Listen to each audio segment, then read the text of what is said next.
जब इंसान नोट गिनते गिनते थक गए तब मशीनें लाई गई। एक नहीं, दो नहीं, पूरी 5 मशीनों को लगाया गया। जी हाँ, पूरी 5 मशीनों को लगाया गया है पीयूष जैन के इत्र लोक के नोटों को गिनने के लिए। ये कानपुर नहीं, कन्नौज है, इत्र कारोबारी पीयूष जैन का पैतृक घर। और यहाँ जीएसटी टीम को पीयूष का वो तहखाना मिल गया जहाँ इतना धन है, कितना धन है पता ही नहीं है।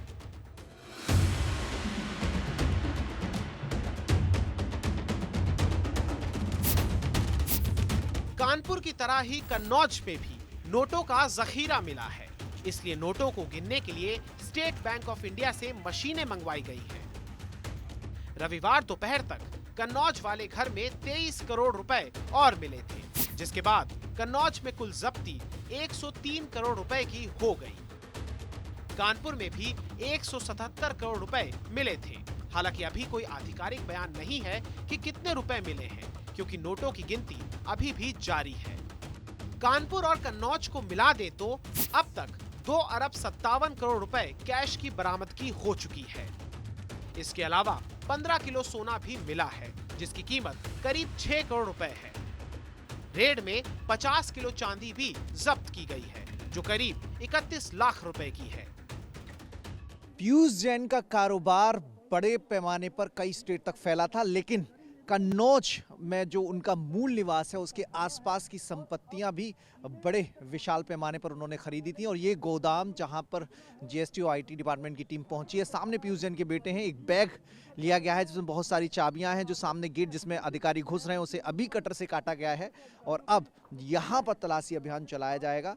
जीएसटी डिपार्टमेंट की टीम बीते करीब 3 दिन से लगातार पीयूष जैन के ठिकानों पर छापेमारी की कार्रवाई कर रही है। कानपुर के बाद कन्नौज टीम पहुंची थी। कन्नौज में जो उनका घर है उसे सील कर दिया गया था। केवल 2 गेट खुले रखे गए हैं और वहां से बड़े पैमाने पर कुछ दस्तावेज और कई बोरे बरामद किए गए हैं, जिसमें जो सूत्रों से जानकारी मिल रही है कि कुछ जो बोरे हैं उसमें सोने के सिक्के हैं और कुछ जो बोरे हैं उनमें कैश है।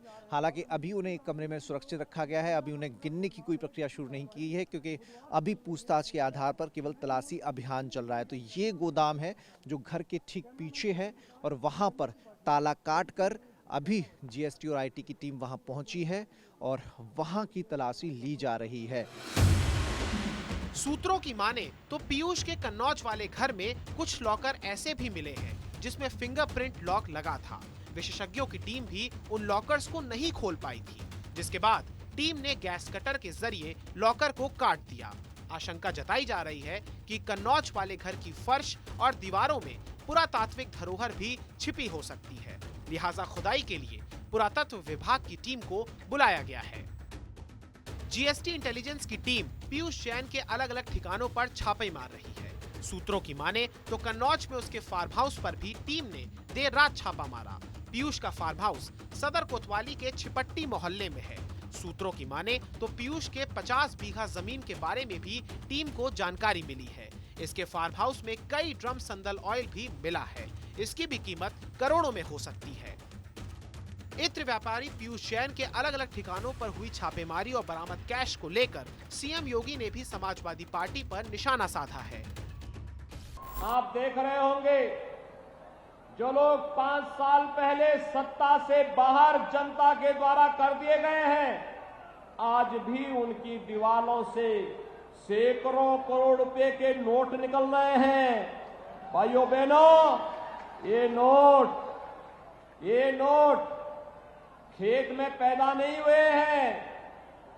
आज प्रधानमंत्री मोदी जी और प्रदेश की सरकार गरीबों को जो फ्री में अन्न दे रही है, पहले ये अन्न का पैसा ऐसे ही भ्रष्टाचार की भेंट चढ़ जाता था। वहीं समाजवादी पार्टी ने भी बीजेपी पर पलटवार किया है। उत्तर प्रदेश के कानपुर में जिस तरह से काले धन का जखीरा मिला है, वो काले धन का एक एक नोट चिल्ला चिल्ला के चीख के कह रहा है, केंद्र सरकार, भारतीय जनता पार्टी, आपकी नोटबंदी की जो पॉलिसी थी वो फेल है। काला धन आज भी जिंदा है। हैरानी की बात यह है कि इत्र व्यापारी पीयूष जैन का साम्राज्य केवल कानपुर और कन्नौज में ही नहीं बल्कि मुंबई और मिडिल ईस्ट में भी फैला हुआ था। पीयूष के शोरूम, दफ्तर और कई कंपनियां मुंबई और मिडिल ईस्ट में भी मौजूद हैं। अब तक की जांच में सामने आया है कि पीयूष जैन 40 से अधिक कंपनियों का मालिक है। कन्नौज में उसके नाम से कोल्ड स्टोरेज और पेट्रोल पंप भी हैं। लिहाजा बड़ा सवाल ये है कि आखिर एक इत्र व्यापारी ने इतनी काली कमाई कहां से जुटा ली? देश ही नहीं बल्कि विदेशों में भी इतना बड़ा साम्राज्य कैसे खड़ा कर लिया?